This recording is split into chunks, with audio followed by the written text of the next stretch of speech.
Bienvenido a un nuevo episodio de La Trinchera, el podcast del Cajón de Grison. Las locomotoras que bufaban vapor en la estación no tenían enganchados coches de viajeros. Eran vagones para ganado y tan solo disponían de una o dos pequeñas ventanas con rejas y alambre de espino.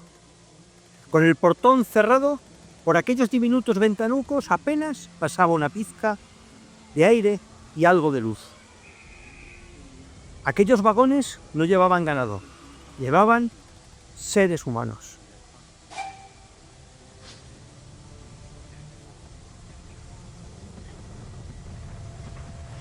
Aquellos deportados viajaban apretujados y como mucho se podían sentar en el suelo por turnos.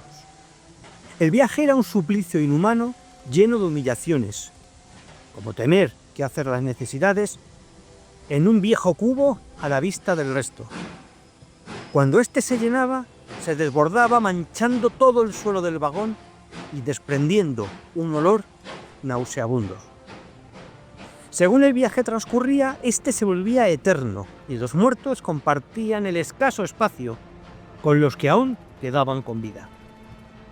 Estos trenes no se consideraban prioritarios, así que debían esperar en vías secundarias el paso de otros más importantes, como el transporte de tropas. Eso hacía que los viajes se hicieran eternos. Un viaje que en condiciones normales llevaría unas horas, se prolongaba hasta los 3 o 4 días, pero podían durar semanas. El número de muertos crecía exponencialmente con el tiempo. En un viaje moría en esas terribles circunstancias cerca del 20% de los prisioneros. El peor de todos estos trenes de la muerte partió de la ciudad griega de Corfú y tras casi 3 semanas de viaje, encerrados en vagones atestados de seres humanos, no quedó nadie con vida. Los trenes llenos de deportados que partían de todos los rincones de los territorios ocupados hacia el infame campo de concentración de Auschwitz o cualquiera de los otros que estaban repartidos por toda Europa, los organizaba una agencia de viajes que se enriqueció con ello. Esta agencia era MER. Es una agencia de viajes que gestionaba los ferrocarriles regionales alemanes. No solo obtuvieron pingües beneficios con las deportaciones organizadas por los nazis, también con quienes intentaban escapar de ellos. Muy diferentes eran los viajes del trabajo a través de la alegría, o el KDF, que también se encargaba de organizar.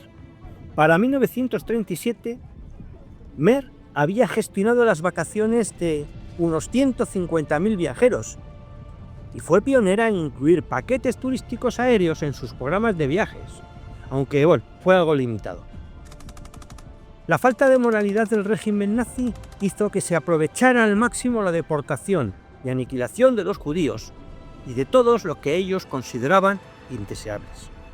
Para ello se necesitaba un sistema de transporte a un nivel nunca antes visto. En 1940, MER organizó más de 600 trenes especiales, el eufemismo al que los nazis eran tan aficionados y con el que ellos designaban a sus trenes de la muerte. A partir de 1942, la Oficina Central de los Ferrocarriles Alemanes cedió toda la gestión de aquellos trenes especiales a MER.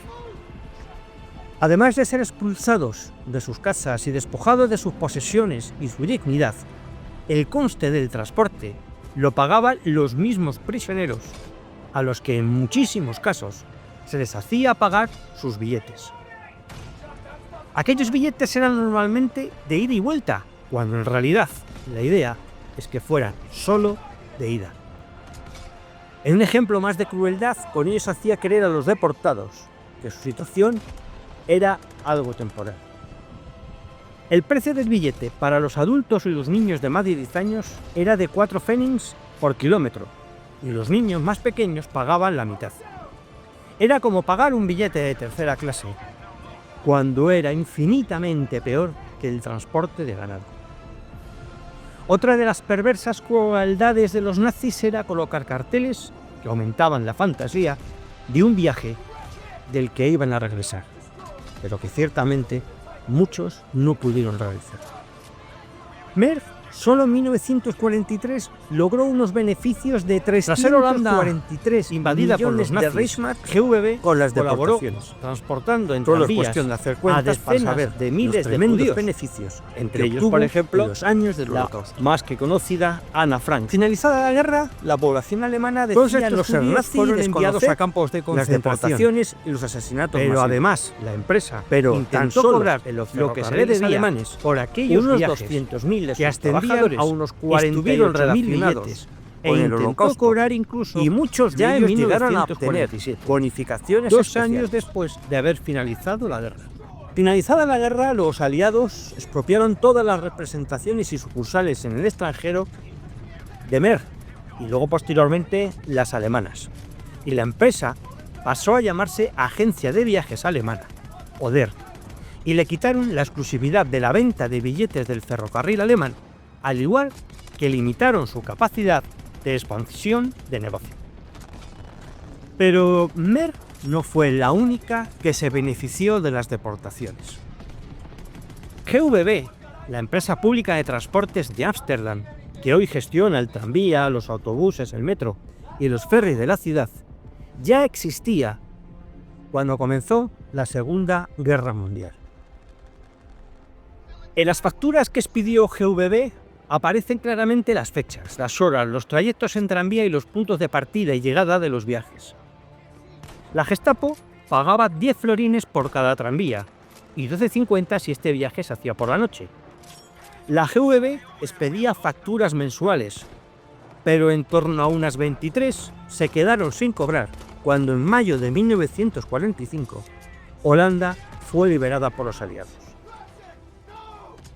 No fue hasta 2005 cuando los ferrocarriles holandeses pidieron disculpas por su papel en los hechos y se comprometieron a pagar indemnizaciones en 2018. Pero la GVB no ha hecho absolutamente nada. Espero que esta historia te haya parecido interesante, así que dale un me gusta, suscríbete y compártela. Más historias como esta las puedes encontrar en el cajón de Grissom.com. Nos vemos pronto con otra historia en La Trinchera.